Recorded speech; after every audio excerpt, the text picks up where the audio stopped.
Hello and welcome to the Nexus. Today's show, a pop star plans to build a futuristic Wakanda-style city in Africa based on his own cryptocurrency. Well, we're talking about Akon, the controversial platinum-selling singer who's been doing big things in Africa. Most recently, he convinced the President of Senegal to let him build a shiny new city on a 2,000-acre plot. And he's going to make it all happen with his own cryptocurrency, not Bitcoin, but Akoin. Is he a visionary or a fantasist? And would you invest? Decide for yourself here on the Nexus.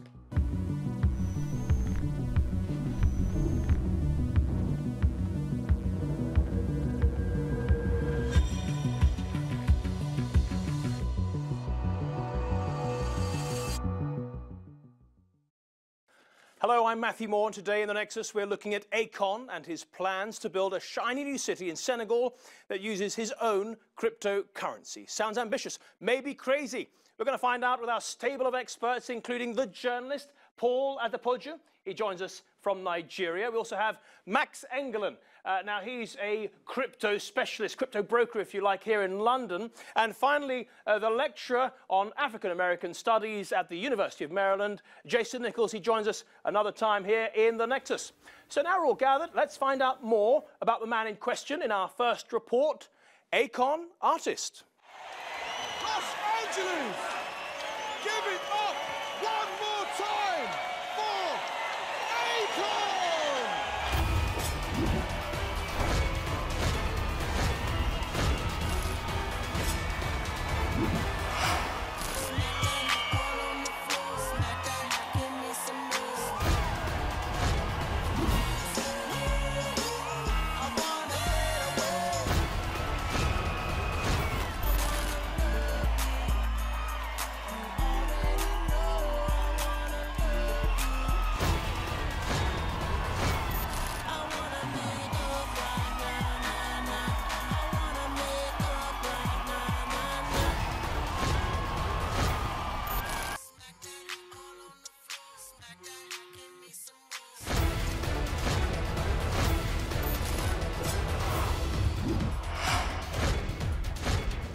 R&B artist Akon, last month in a performance in Trinidad, he simulated sex on stage with a 15-year-old girl, a minister's daughter. Police are investigating R&B or hip-hop artist Akon for his bad behavior at a recent concert in New York. When I met her, it was crazy because I was like, wow, she's an incredible writer. Back in January, he launched the Akon Lighting Africa initiative, with the goal being, and quite a lofty goal, bringing electricity to 1 million homes across the continent by the end of the year. Akon is going to be launching his own cryptocurrency coin to fund a crypto city that he's building in Senegal. When asked how the currency will work, Akon replied, quote, "I come with the concepts and let the geeks figure it out."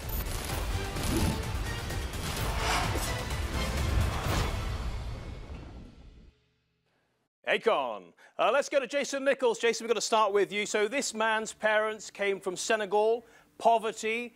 He was born himself in America and is now worth $80 million. As Don King would say, only in America. Yes, indeed, only in America. But, you know, I think that it's cool that he's paying homage to his home country and the home country of his parents. Yeah, but is he doing more than that? I mean, he's basically saying he wants to light up Africa. It's a huge project. Let me just show you the stats here. Akon lighting Africa, or down the right there you have all the list, around about 14, 15 countries he's reached so far. It's helped a lot of people, I guess. Got some lovely pictures here of young children working on their homework and really doing it by Akon lighting. But let's go to our money man, Max. You're all about the dollars. Is he doing this for profit, or is he doing it out of charity? I mean, he sort of answered the question by saying, you know what, Africa, charity doesn't help, trade helps. Well, I don't know. He's an entrepreneur at the end of the day, right? So he's an influencer as well. So he's using his influence to do good, which I like. I really do like Akon lighting. I've seen that what they've done and read through it. You know, they're lighting up the streets so people can sell, you know, in the street after hours. Yeah. They can light the streets so people can go to the mosque after hours, and you know, lots of different things that are really good for the everyday life. Safety, it's so important, and also for studying and for working, like you say. Just one thing, there are people, critics, for example, a Liberian writer in America, he's accused Akon of being a scumbag torchbearer for the new imperialism that is coming to the African continent.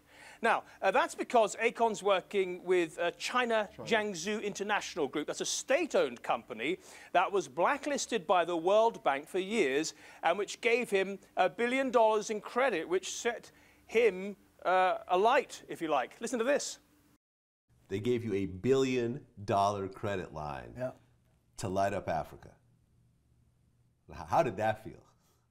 At first, I was like, $1 billion? Oh, that's, I'm rich. Then I realized $1 billion ain't for what I'm trying to do. Let's go back to Max. Max, you're from South Africa. Chinese investment in Africa, good thing or a bad thing? Well, it's obviously a good thing for the people that they are getting investment from. But at the end of the day, I don't really see them giving value back to the African continent. It just looks like they're really taking what they like and putting it back into their own economies back home. But ultimately, Africa does need foreign trade. So for now, I guess it's okay. It depends how long it continues. Paul, over to you. Is Akon doing a deal with the devil to make money, or are Akon and the Chinese helping Africa? I don't expect Akon to have all the full details about China's interest in Africa. All he wants to do is to get a source of funding for his project. And with China coming with $1 billion for his project. Paul, it's not just the Chinese link that troubles Akon's critics. Take a look at Akon's own attitude towards Africa. Here's how he says he gets business done there. In Africa, you've got to manipulate them. You have to. You have to trick them. Max, first of all, do you agree with Akon that you have to manipulate them and trick them, or was that an offensive statement? Yeah, I think it's really, really offensive, to be quite honest.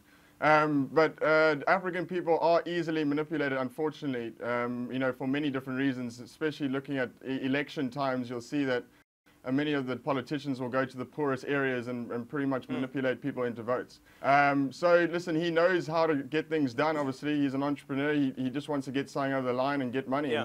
Well, one of the reasons, you say many reasons, Akon says one of the reasons why people are easy to manipulate in Africa is because it's all about today in Africa, the urgent need to get things done because they're not looking down the road. Do you think, hey, Paul, you're nodding, is that a fact?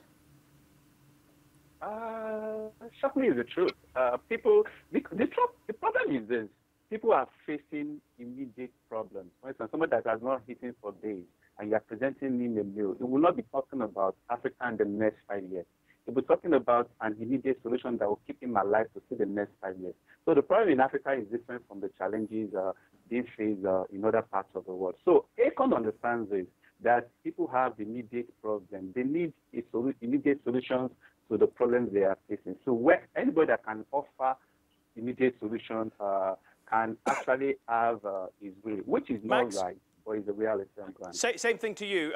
It's about, the thing is, it's about today in Africa. Things need to get done quickly, yes? Well, yeah, well, they're desperate, aren't they? Fair enough, okay.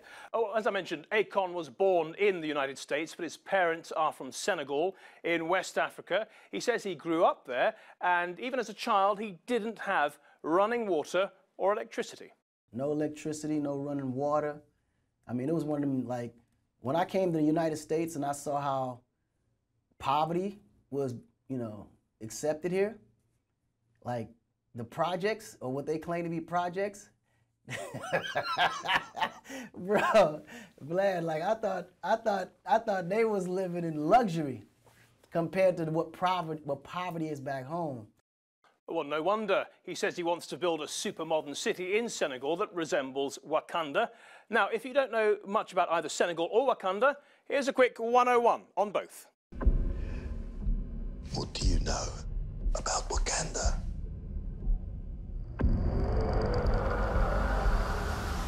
It's a third world country. Textiles, shepherds, cool outfits, all front. Yes, that's Wakanda, the world's best-kept secret. A thriving utopia with technology at its heart, but it doesn't actually exist. It's a fictional land from the pages of Marvel's Black Panther comics, but in a rare case of life-imitating art, it is the inspiration for Akon's new project in his homeland of Senegal. It's a great dream, but how do they compare? Well, let's start with geography. Marvel puts Wakanda in Equatorial Guinea, between another made-up country, Nairobia, sounds a bit like Nairobi, and the real countries, Uganda and Kenya. Senegal, though, is located all the way over there on the west coast of the continent, next to Mauritania and Mali. Senegal has a rather sad history. It was a key outpost for the French slave trade in the 17th and 18th centuries. In Senegal, too, native troops are serving France. And became a French colony in the late 1800s until independence in 1960. Most of Africa was colonized, of course, but Wakanda is a notable exception. Wakanda is a small country in Africa, notable for never having been conquered in its entire history. Well, it's unprecedented. Now, Wakanda may be a made-up place, but the language is real. Yes, sir. It's called Ishikoza, and it's from South Africa, spoken by the venerable Nelson Mandela. In Senegal, by contrast, most people speak the language of the colonizers, French. The two countries are run very differently. Wakanda, an absolute monarchy with a pseudo-tribal society run by King T'Challa. It has a very stable economy, perhaps the most stable on the planet. Back in reality, Senegal may have the edge here. It's a democratic republic and one of the most stable countries in Africa, with 3 major political transitions this century, each of them peaceful. While not remotely as rich as Wakanda, Senegal is the second fastest growing economy in West Africa. And it's driven by mining, tourism and agriculture. Phosphate, nuts and fish are its biggest exports. But in Wakanda, they mine vibranium, a nearly indestructible element that crash-landed in Wakanda, conveniently, from outer space. It's the key to the country's success and gives Black Panther his powers. And it's worth a staggering $10,000 a gram. Well, Wakanda sounds fantastic, and had Paul been joining us from there, we'd still have him. But he was on a phone in Nigeria, so unfortunately we lost him. We lost the signal there. So let's go straight to Max. Macky Sall, President Macky Sall, is apparently given Akon 2,000 acres on which to build a shiny new city. Do you think it's going to happen? He's obviously got the money, right? So, well, he's got the money from where? Well, from China, yes. Possibly, yeah. Well, potentially, if he's going to be light, he has to light the city, right? And he's going to need to use. He's going to need to use some of that money as well to run it. So I think it could potentially happen. It will take a long time, though. I don't see it happening within 5 years. What sort of obstructions will he have to overcome in West Africa? Well, firstly, the energy side, which looks like he's on his way to getting right, and secondly is he's obviously got the political side, being given these 2,000 acres. So I think the two hardest things he's got already. I think maybe after that is portraying this idea and actually putting it into action. Besides that, he's obviously good at manipulating people as well. So. Well, that's what he says, isn't it? We've got some rather interesting pictures here of another city being built in Senegal. These are artist impressions, of course. Now, this is called Miniados Lake City, and it's a UAE-Senegal partnership. Not just the Chinese getting into Senegal, but also the Gulf Arabs. What do they want from Africa that they don't have? Natural resources. Yeah. And also food security? Yeah, exactly. Food security, especially for China. They're consuming almost triple the amount of milk they were doing and meat they were doing 5 years ago. They've got a hunger for Western food now, and they need to supply them. And they're even following our footsteps into obesity. Bad luck for them. Yeah. But it's still, I mean, it may be a fast-growing economy. We heard that in the report, but there are still many people, especially young men, coming over to Europe, risking their lives. It's not. Is it a? I mean, it's not a particularly dangerous place. They've had elections. They've gone pretty well. Yeah, I wouldn't really, to be quite honest with you, I'm not really too clued up on the political landscape there. But it doesn't sound like it's incredibly dangerous at all. I would say there's a lot of other African countries a lot more dangerous. So I think they're coming here for opportunities, just even better opportunities. Or that's my assumption. Now, Jason, you're an academic specializing in African American studies. I just want to focus on Wakanda for a minute. I know it's fictional, I got it, and the film is called Black Panther. But what did it do for African American egos and pride when that film came out, if anything? I don't know. Oh, I think it did a lot. First of all, to have an all-black cast, from the heroes to the villains, I thought that did a lot for African American pride. You know, one of the features of colonialism is to take people away from their history and their culture. And African Americans were told Africa was something to be ashamed of. It was the dark continent. And so this movie made young people see characters like themselves, see them powerful, see an economy that worked, see all of the things that Western nations say you need the West in order to succeed. They were able to see that in Africa. And I think that did a lot for their pride. You think it was a very smart move then for Akon to drop the W word into his sales pitch for his cryptocurrency? Oh, absolutely. Absolutely. I think it was a great sales pitch. I think Africans also could look at the film and see some sort of inspiration that they don't need, you know, the Great Britain and France and other countries in order to succeed. They can do things for themselves and on their own. True. Fair enough, Jason. Now, of course, Senegal isn't Wakanda, not yet at least, but Akon thinks he has the solution to Senegal's economic problems, building the Wakanda-style city where you can earn and spend, not in dollars, not in the local currency, but in Akoin, a cryptocurrency named after himself. Incredibly egotistical, maybe, and he's not really explained it, how it works. In fact, this is what he said. I come up with the concepts and let the geeks figure it out. Jason, that's fair enough, isn't it? He's the visionary. Let the minions get on with the actual workings of it. Well, I think that's how business works, you know, and I think Akon is a capitalist. Yeah.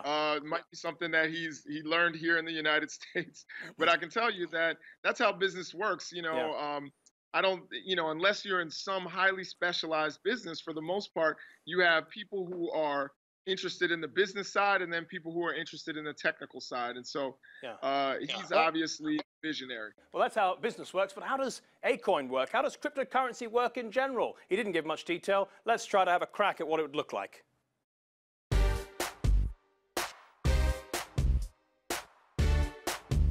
A new city built on a new currency for anyone looking for a new start. It's been called a real-life Wakanda. We are home. 2,000 acres of Senegalese land gifted to musician and philanthropist Akon to be the birthplace of Crypto City. Only a short drive from Senegal's new state-of-the-art airport, it will boast great shops and the finest schools. This crypto city will be a place to do business, build a future, all funded through Akon's new cryptocurrency, Akoin. Akoin is the answer to Senegal's entrepreneur dilemma. Currency instability, inflation, and lack of bank services will soon be a thing of the past. Heard of Bitcoin? Just like that, Akoin will be stable and secure, registering regular increases in value. A jaw-dropping loss of nearly 15%, just check the numbers, 15% over the course of the day. Oh, yeah. Never mind all that, it's really very simple. Break it down. Cryptocurrency is a digital asset operating independently from a central bank, designed to work as a medium of exchange and using cryptography to secure financial transactions, control the creation of new units, and verify asset transfers. Easy. Unlockable code ensures the secure transfer of assets and renders the threat of counterfeiting inert. Great security.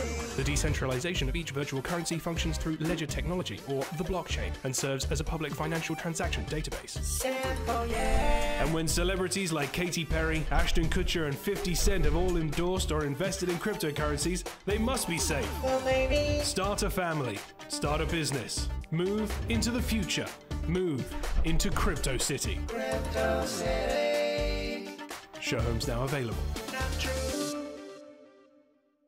No matter how many times you explain it to me, I still don't quite get it. Let's have a look at Akoin's reasons for wanting to bring cryptocurrency. He says, I think that blockchain and crypto could be the savior for Africa in many ways, because it brings the power back to the people and brings the security into the currency system, and also allows the people to utilize it in ways where they can advance themselves and does not allow government to do those things that are keeping them down. In other words, it keeps the money out of the government's hands and in their own hands. Do you think that cryptocurrency is going to be the savior of Africa?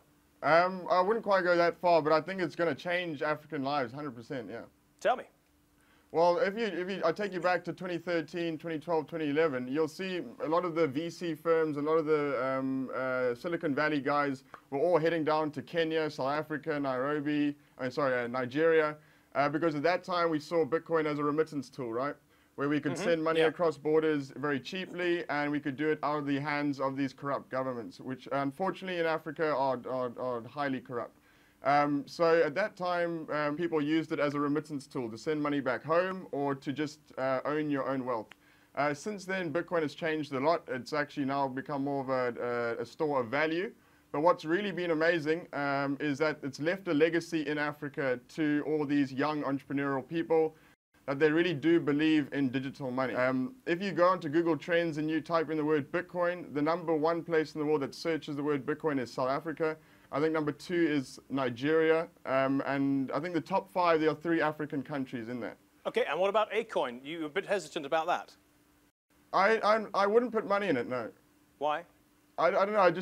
I think it's too far-fetched, really. And also, you know, at the end of the day, if I want to put money into an African project, I want to do it to onboard people and to allow people to spend their money, you know, and not have to worry about a centralized authority. I think what are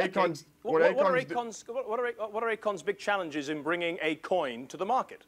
Well, what he's doing firstly is that he's not really looking at African, like the majority of African people. He's looking at the upper class of African people. You know, he's trying to have the best schools and, you know, looking at entrepreneurs and all the rest. I think he's totally got the wrong target market firstly, but maybe he's doing that because, you know, he's an influencer and he's used to that sort of lifestyle. What I think is going to be tough is going to be his public image and how he could really ruin this all by, you know, touching another 15-year-old girl. Oh, yes, that was mentioned in the first report. We didn't really have time to expand on that.